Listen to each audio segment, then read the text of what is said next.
Bueno, iniciamos entonces nuevamente el desarrollo de la unidad 1 de Derecho Tributario. Como les iba diciendo, ¿verdad? El derecho tributario en principio pertenecía a una rama más amplia, ¿verdad? De otra materia o área del derecho llamada derecho financiero o también llamada en otros términos ciencia de la hacienda pública o finanzas públicas. En mi época de facultad yo lo estudié como finanzas públicas, por ejemplo, ¿verdad? Finanzas públicas abarca la forma en la cual se ingresa recursos en el Estado, ¿verdad?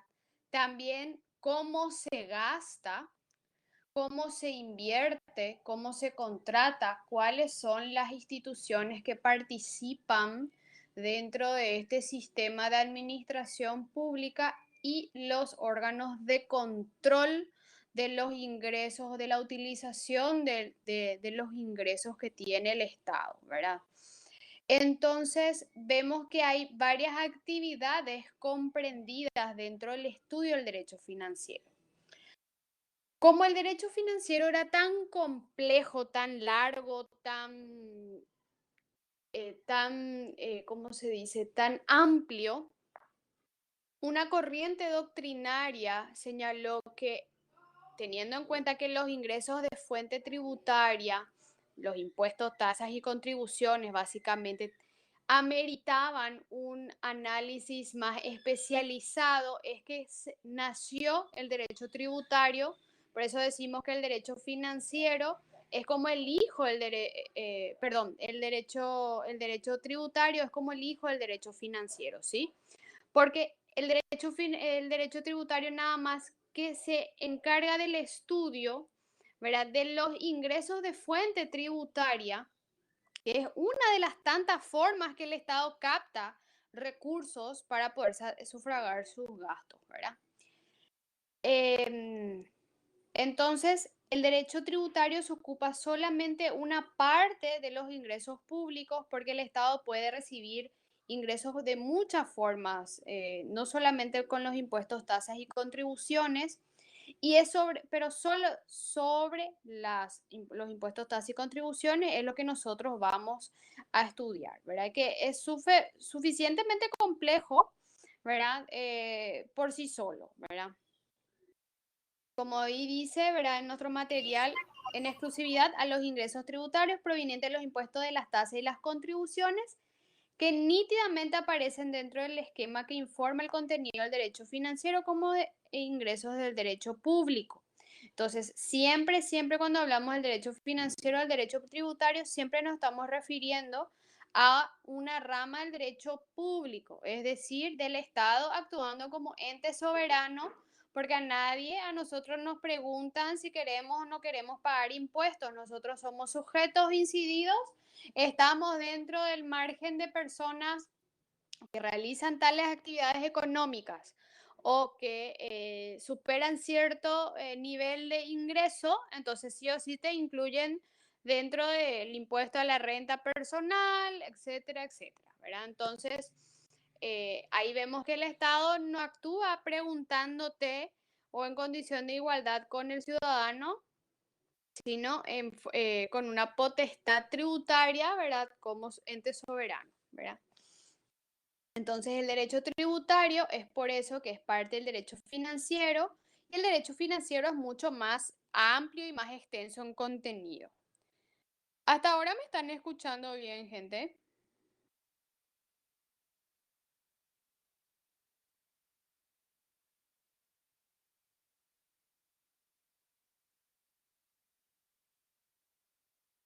Ok, Sí, perfecto. Por doctora, lo sin visto, problema. Sí, mejoró. sin ninguna dificultad. Qué suerte. Bueno, seguimos entonces, chicos.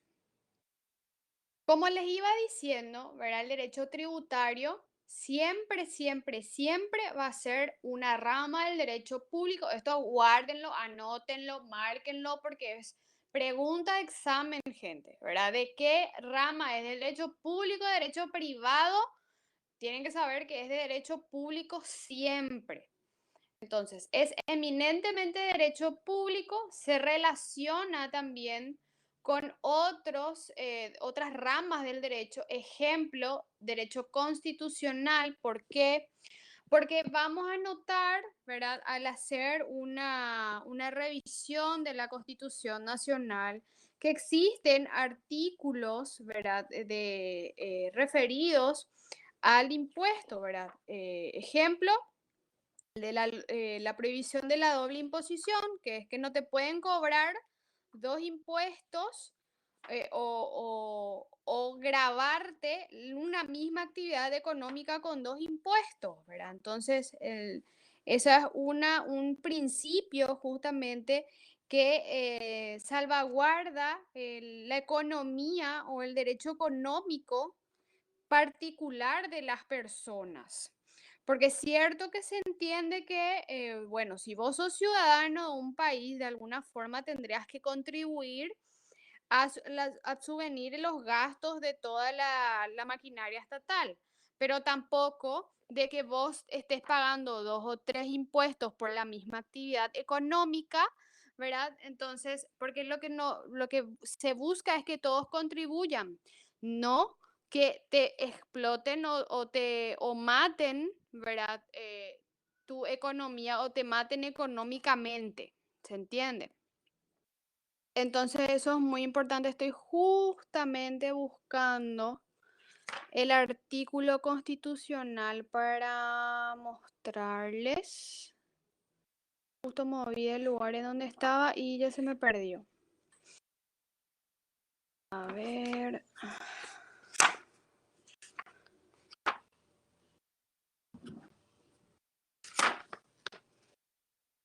Justamente, el artículo lo van a encontrar desde el artículo 178 de la Constitución Nacional en adelante hasta el 181, donde les voy a hablar, justamente habla en la Constitución Nacional, se habla del artículo 178 de los recursos que tiene el Estado para el cumplimiento de sus fines, ¿verdad?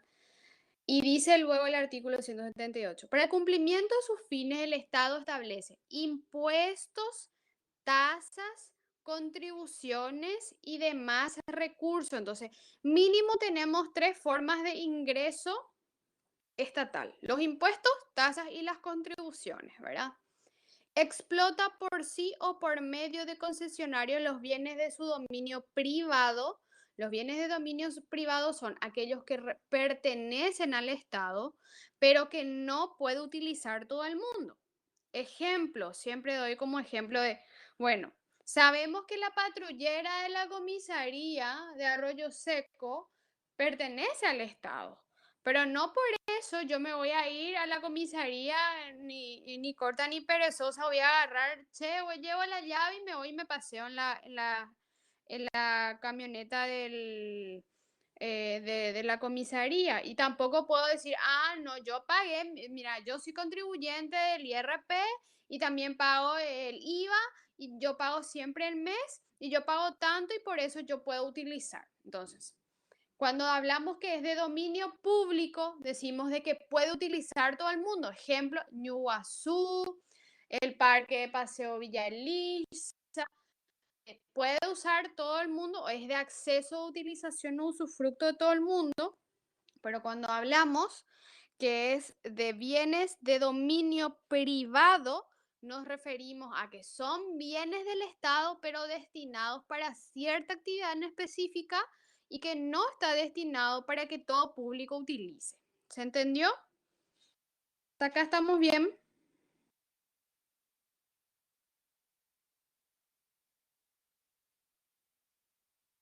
Bien, profe, espectacular. Ok, siguiendo lo que dice el artículo 178, nos habla sobre los cuales, ¿verdad? Dice, ¿verdad? O por medio de concesionario de los bienes de dominio privado, sobre los cuales determina regalías o royalties, porque el Estado puede tener un bien, ejemplo, no sé, un edificio a su nombre, ¿verdad? Y ese edificio puede rentar el Estado y obtener regalías, que sería el monto del alquiler por el cual le está percibiendo perfectamente, y eso sería una forma de ingreso del Estado, ¿verdad? Entonces, en la misma Constitución Nacional se autoriza para realizar ese tipo de actividades como para obtener recursos para el Estado. También habla de las compensaciones u otros derechos, ¿verdad? En condiciones justas y convenientes para los intereses nacionales. Eso es siempre importante porque le describe o da un parámetro cualitativo de cómo tiene que ser, ¿verdad? La relación jurídica que va a haber en este ámbito. Tiene que ser justa y conveniente para los intereses nacionales. Por eso que hay tanto cuestionamiento con respecto a, por ejemplo, las licitaciones o compras directas en especial, que hoy día están todo el tiempo, están en el noticiero de las compras, por ejemplo, que hicieron de manera extraordinaria, hizo el Ministerio de Salud, ¿verdad? En donde hay mucho ojo público puesto, ¿verdad? En esta transacción, justamente por eso, porque lo que se busca es de que se utilicen estos mecanismos, pero para cumplir de forma justa y en condiciones convenientes a los intereses nacionales. También continúa diciendo este artículo que organiza la explotación de los servicios públicos y percibe el canon de los derechos que se estatuyan. Contrae empréstitos internos. Cuando habla de empréstitos internos, se refiere a préstamos, gente. Entonces, si es que no tenían claro eso, pueden marcar en su Constitución Nacional artículo 178, que se refiere a préstamos de forma interna, es decir, acá algún banco le puede prestar al Estado, como también puede serlo de una fuente internacional destinados a los programas nacionales de desarrollo. Y acá esta es la abertura de camino. Ya te dice la Constitución para qué vos podés endeudarte. Vos podés endeudarte con préstamos internos o, con una fuente de financiación internacional, pero tiene que estar destinado a programas nacionales de desarrollo, ¿verdad? Entonces eso ya te cierra más el ámbito de aplicación de tu préstamo. Regula también el sistema financiero del país y organiza, fija y compone el sistema monetario. Todo esto ayuda a la generación de recursos económicos por parte del Estado y por eso tiene un carácter de normación constitucional, esto en el artículo 178. Con respecto al artículo 179, vemos de que establece la forma en la que se puede crear los tributos. Esto también es tema de examen, así que anótenlo, pónganle ojo, ténganlo a mano siempre, porque esto vamos a estar repitiendo todas las clases, ¿verdad?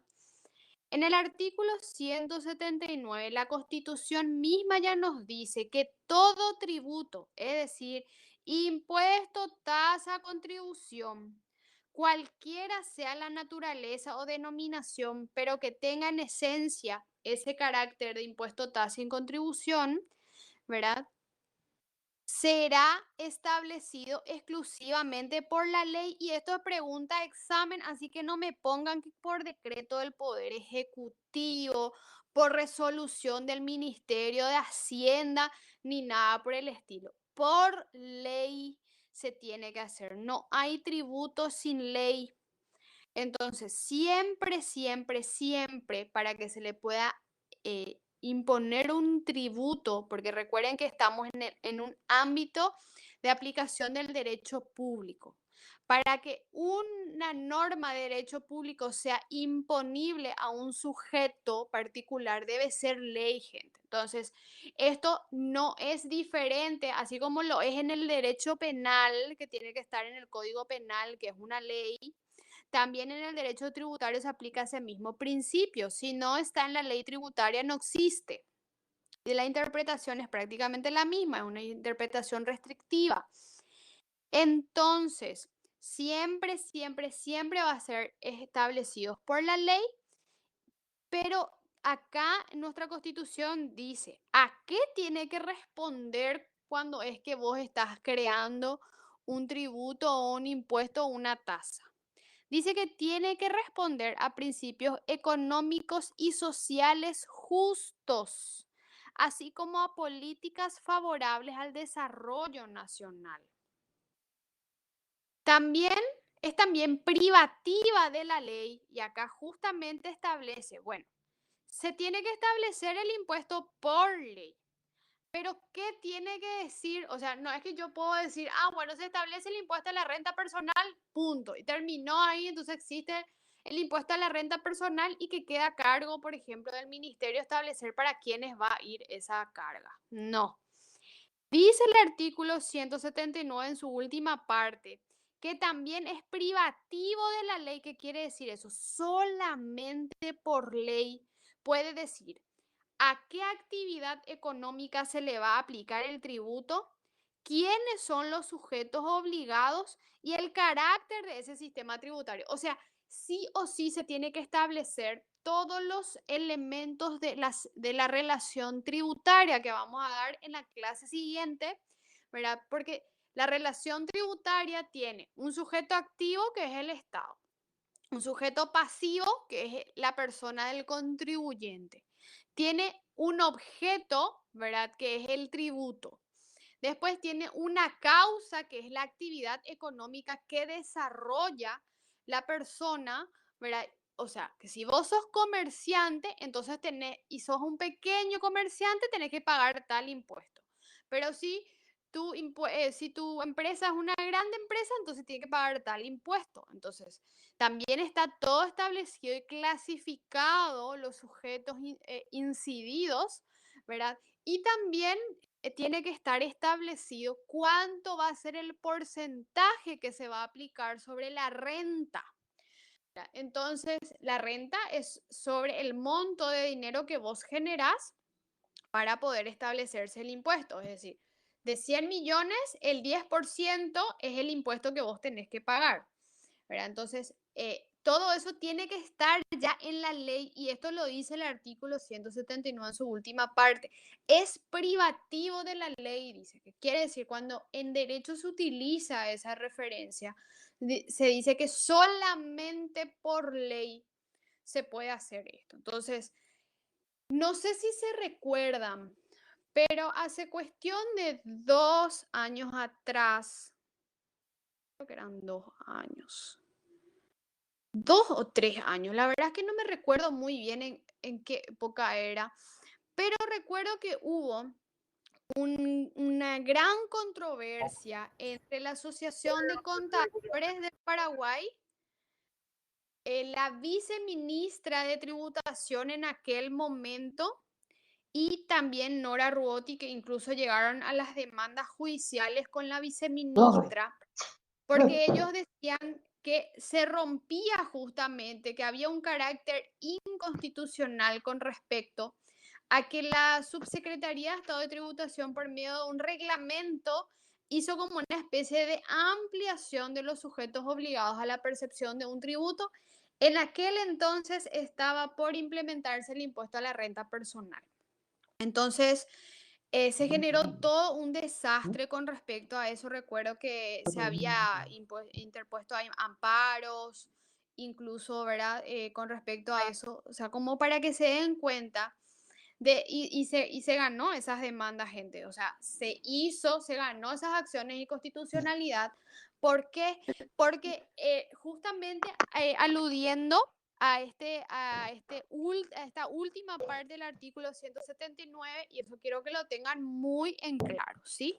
Solamente por ley se puede hacer. Lo que se puede hacer es en un reglamento es, por ejemplo, desglosar los sujetos obligados. Por ejemplo, si dice actividades, o sea, comerciantes, ¿verdad? ¿Qué qué actividades se va a considerar dentro de esa actividad general, ¿verdad? Entonces, ese tipo de cosas sí puede hacer un reglamento, pero no, una resolución del viceministerio, pero no establecer o ampliar los sujetos obligados, ¿verdad? Siguiendo lo que dice la normativa constitucional, también está el de la doble imposición, que es lo que yo ya les estuve adelantando al principio de la clase, ¿verdad? De acuerdo al 180 de la Constitución, nos habla de que no puede ser objeto de doble imposición el mismo hecho generador de la obligación tributaria. O sea que si vos ya estás pagando, por ejemplo, por el ejercicio de tu profesión de abogado, un impuesto, en teoría, no te pueden aplicar a esos honorarios profesionales que vos pagaste. No se te puede aplicar 10% y aparte otra vez aplicarte un 8%, ¿verdad? Y es justamente por eso que surgió toda una discusión al establecer el impuesto a la renta personal, justamente por esto, porque decía de que la misma fuente, ¿verdad? La misma fuente de recursos, como dice acá, ¿verdad? El mismo hecho generador da lugar a que se aplique. Por ejemplo, si vos sos un profesional independiente y pagabas IVA al 10%, pero si vos ganás más de 6 millones y algo, también tenés que pagar anualmente un 8% se le va a aplicar a tu renta total anual, entonces para poder, y entonces ahí hablamos de doble imposición. Bueno, esa es una de las corrientes de pensamiento que señalan de que nosotros tenemos un sistema inconstitucional de impuesto a la renta personal. Claro que vamos a hacer la aclaración al llegar a ese punto, ¿verdad? Sobre este tributo en específico. Pero por lo pronto lo que sí tenemos que saber es lo que el mandato o la regla general que establece la Constitución Nacional es que no puede ser objeto de doble imposición un mismo hecho generador de una obligación tributaria, ¿verdad? Y en las relaciones internacionales el Estado podrá celebrar convenios que eviten la doble imposición sobre la base de reciprocidad. O sea que si vos sos aquí contribuyente del impuesto a la renta personal, si vos te vas a Estados Unidos y ahí de hecho que ahí es donde nació el impuesto a la renta personal, y ahí hay también ¿verdad? En teoría no deberían imponer nuevamente ese impuesto. Me sale que me desconecté, chicos. ¿Me escuchan? No estoy sola. Se fue por un segundo la señal, profe, pero ahora volvió. Ah, ok. ¿Me Pero escuchan? me escuchan.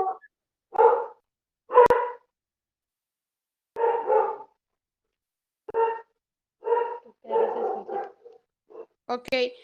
Apaguen el micrófono que yo escucho a su perro.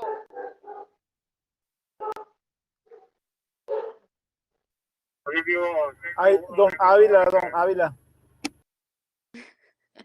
Avísenle a don Ávila que su perro está ladrando. Positivo, Claudio, positivo, Claudio.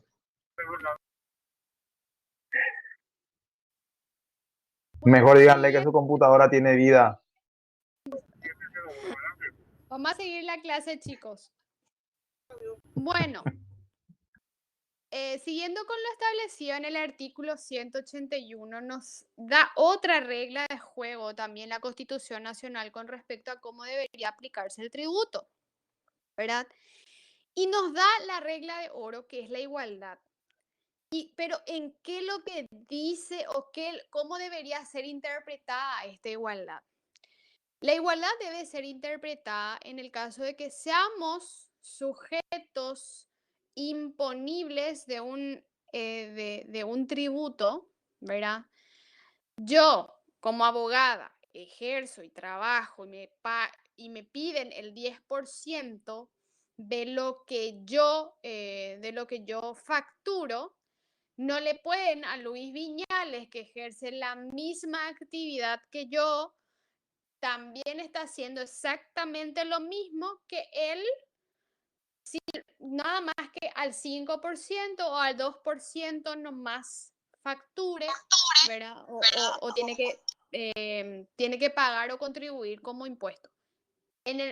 Como el mismo impuesto, o sea, IVA que yo pague al 10% y él, por ejemplo, que pague al 2 o al 5%. Entonces, la regla es que si vos sos sujeto de un tributo, ¿verdad? Todos pagan al 10 o todos pagan al 5 o todos pagan lo mismo, ¿sí? A eso se refiere. ¿Verdad? Y perdón, continuando lo que dice la Constitución, ¿verdad? Ningún impuesto tendrá carácter confiscatorio. Por eso que supuestamente, le digo supuestamente, porque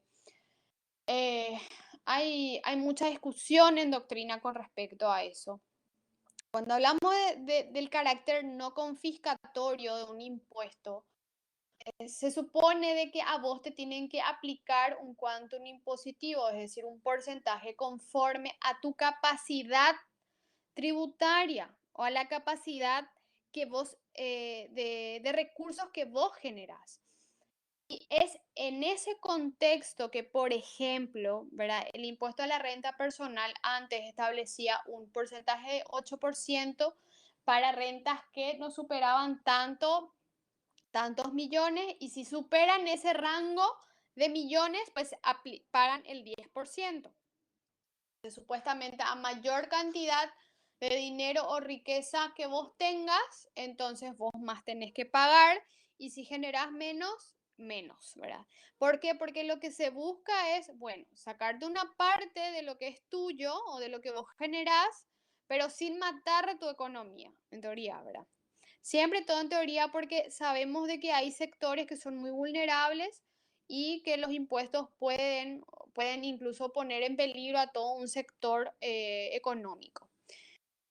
Su creación y su vigencia atenderán a la capacidad contributiva de los habitantes, que es lo que les estuve diciendo, esa capacidad de generar dinero, ¿verdad? Es la capacidad contributiva y las condiciones generales de la economía del país. Y es por esto, y es justamente en base a este artículo, que, por ejemplo, se atrasaron el pago o se dio un plazo para la presentación de movimientos, tanto de pagos de IVA y otros impuestos, ¿verdad? Hasta mayo de este año, justamente por el tema de la pandemia. Les doy un ejemplo. ¿Por qué? Porque las condiciones generales de la economía no daban para que siga el calendario normal de pagos de impuestos, ¿verdad? Porque mucha de la capacidad contributiva de los habitantes fue afectada en vista a la suspensión de los contratos laborales, a la suspensión de las actividades comerciales que hubo en vista a la cuarentena. Entonces, por eso es que se tuvo que adoptar medidas también urgentes, ¿verdad? Siguiendo, esto es lo que sería la parte de la Constitución Nacional, que lo vamos a ir profundizando a medida que vayamos tocando otros temas también. Siguiendo la lectura con el material que tenemos de base, ¿verdad? Podríamos definir el derecho tributario como aquel conjunto de normas y principios jurídicos. Recuerden que ese es una regla y una fórmula para definir cualquier tipo de derecho, porque todas las ramas del derecho son un conjunto de reglas y principios jurídicos. En este caso, el derecho tributario, que regula la actividad del Estado dirigida a la obtención y recaudación de los tributos, los derechos y las obligaciones que de ello resulta en la vía de relación en una sociedad determinada, ¿verdad?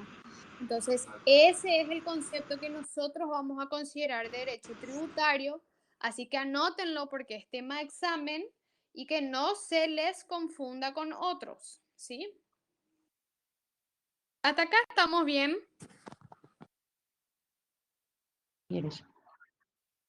Sí, profe.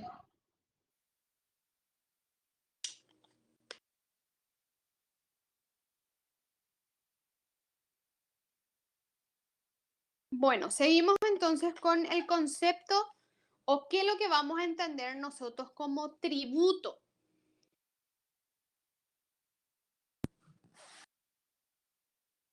Ana pregunta si puedo repetir la última parte.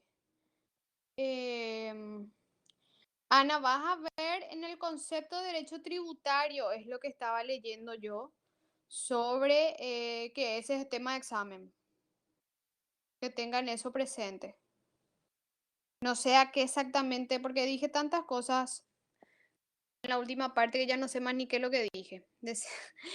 Aclárame bien qué querés que te explique.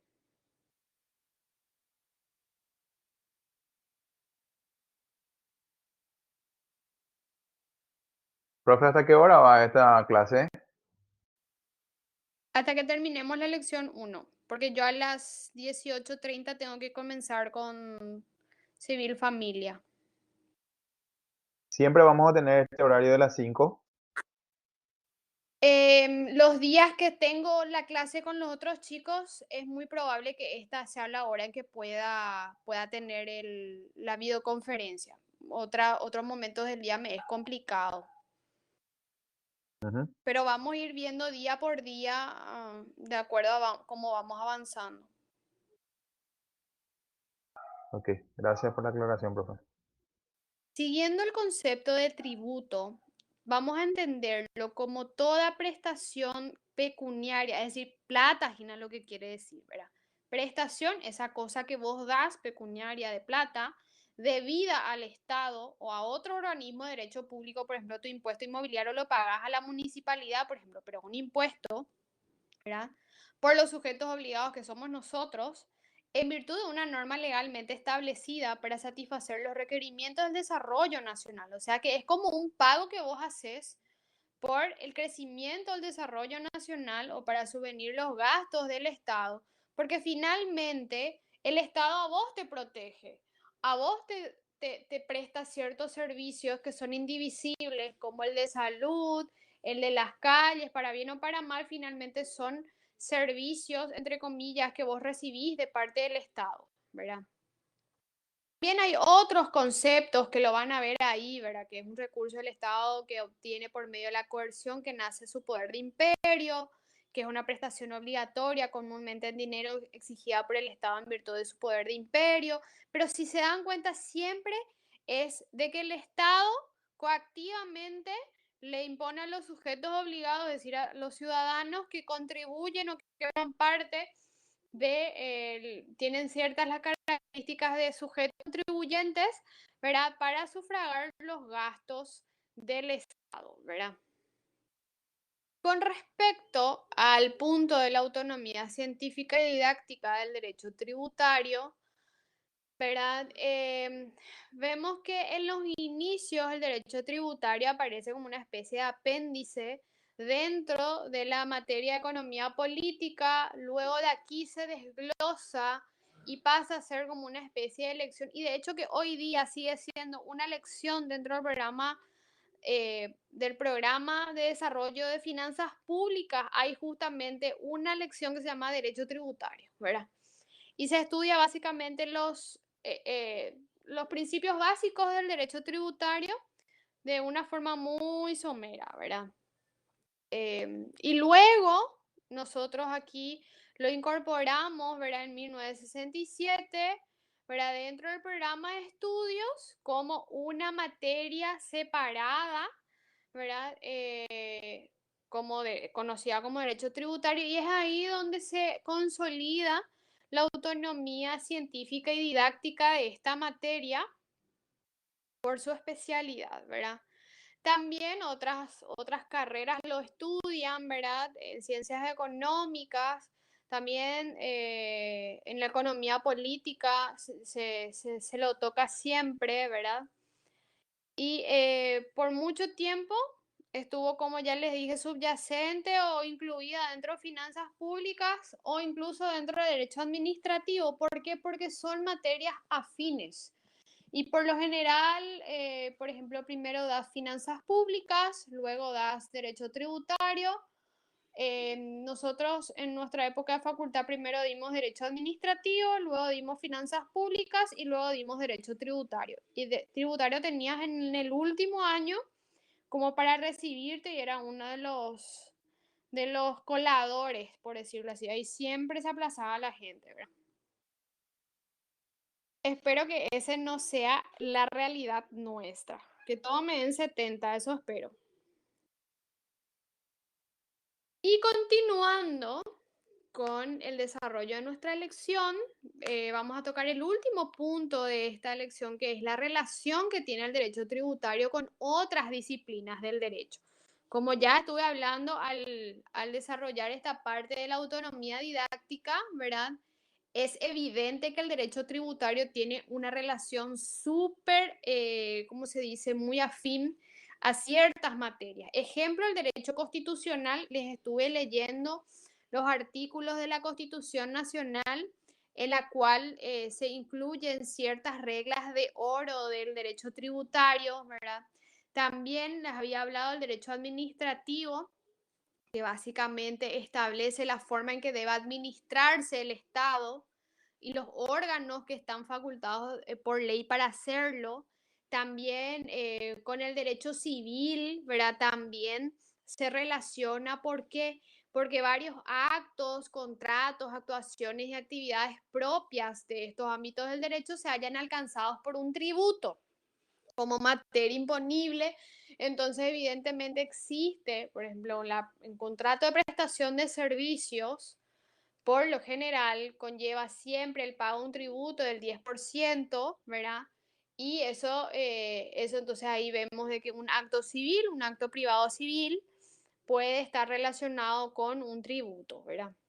También en el ámbito penal, ya van a ver que hay dos lecciones donde vamos a hablar del proceso penal que se deriva, ¿verdad? Como producto de la violación de las normas tributarias. O sea, ¿qué pasa si vos tenés una norma tributaria y vos la violás? Bueno, entonces vamos a estudiar también eso dentro de nuestra materia. Y evidentemente que hay una relación entre el derecho tributario y el derecho penal.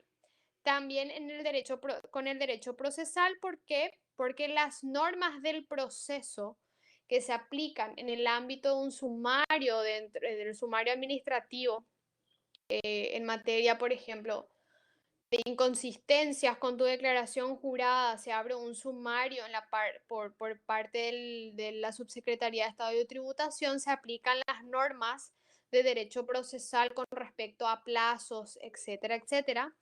Y también con el derecho internacional, por el tema de evitar la doble imposición internacional, se han suscrito tratados, acuerdos y convenios entre los países a fin de que estas posibilidades sean cada vez más reducidas, o sea que un mismo sujeto no tenga que estar pagando a dos países el mismo impuesto o por la misma actividad económica.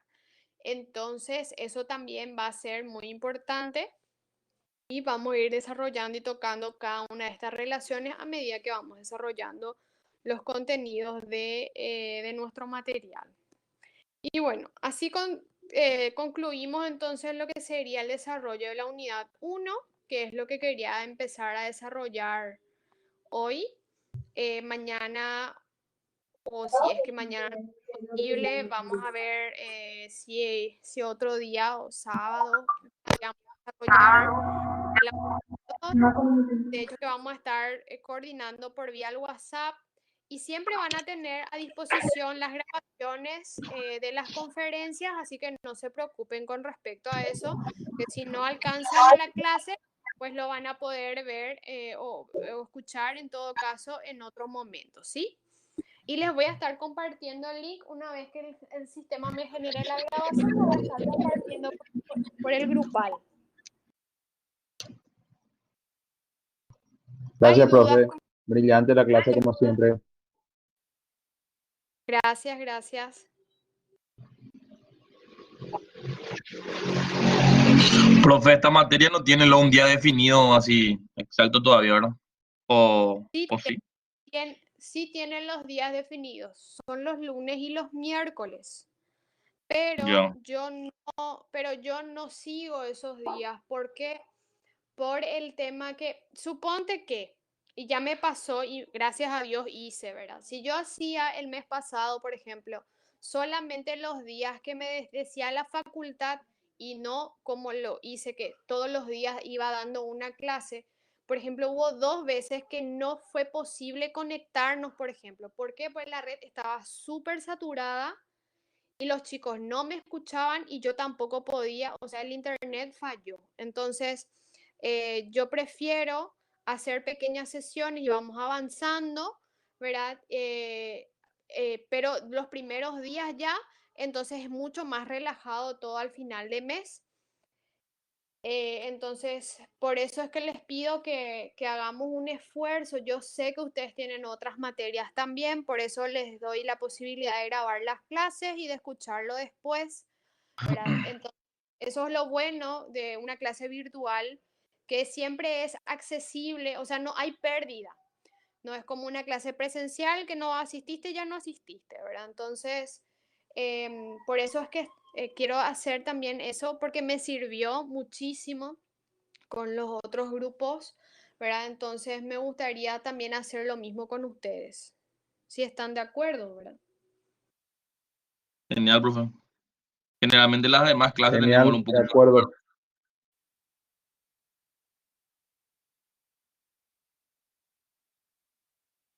Iremos ajustándonos a medida que pase el tiempo, porque esto es algo novedoso aún para todos y bueno, eh, así como dijiste, profe, todos tenemos también actividades, otras materias y tendríamos que ver un poco para ajustarnos, ¿verdad? Lo que a la mayoría le pueda beneficiar. Sí, por eso acá yo siempre les doy esta posibilidad y esta es mi propuesta. Y por eso también hago varias clases. ¿Por qué? Porque, bueno, tal vez en una semana de 5 clases, por lo menos a 3 tenés que asistir, entonces vas a tener la posibilidad de hacer tus preguntas, dudas y demás, y vamos desarrollando pequeñito, pequeñito, pequeñito el contenido. Entonces, pues no tenés un desfasaje tan grande de contenido, ¿verdad? Entonces, por eso también es que es muy importante, si ustedes no van a poder asistir a la clase por algún motivo y o se van a reincorporar a una clase, siempre hagan esa lectura o vean antes la clase que ya se dio, porque para no estar repitiendo preguntas, verá que ya se estuvieron Ujú. salvando en otras clases, ¿verdad? Por eso ahora en nuestra grabación voy a cortar ahora, porque 40 minutos es más escuchable que 1 hora o 1 hora y media y tenemos más corto el contenido. Así que si no hay más dudas ni preguntas, entonces me gustaría cortar ahora para entonces prepararme para la próxima. ¿Sí?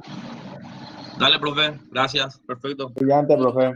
Gracias. dale, estamos en contacto. Chao, chao. Excelente.